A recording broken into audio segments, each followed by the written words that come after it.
everyone, it's Mike Andes, and today we're talking about whether or not you should fix your own equipment or if you should have your dealer fix your equipment for you in your lawn care business. Now personally, I don't have a lot of mechanic experience. I can't change your oil hardly, it's pretty bad. So I usually have to use a dealer, or I'm going to hire internally a mechanic.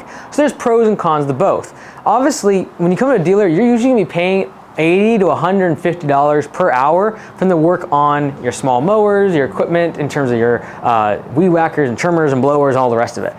It's expensive. However, you got to keep in mind that if you hired that inside of your team and say you're only paying them $25 or $30 an hour, they're not going to be just charging you for the time they're working on that piece of equipment. They're going to charge you for the time at the office and getting, a break and going and picking up supplies and all this other stuff. So typically they're like twice as efficient at the dealer in terms of time spent on the mower. So keep that in mind, even though it is sometimes painful to hear the fact that you're going to be getting charged $100 or $150 per hour for the mechanics to be working on your equipment. Now sometimes instead of bringing a mower in like this bad boy after 500-600 hours and having to fix it all the time, sometimes it's better if you're just getting started, you have 20-30 lawns, instead of buying a big piece of equipment that's expensive, maybe it's commercially rated, you get a smaller piece of equipment that's residentially rated, but then you buy a new one every year. So instead of having to fix little bits and parts and get new tires or a wiring harness or a lever wears out because of 1,000 hours, you just buy a new piece of equipment every year or two.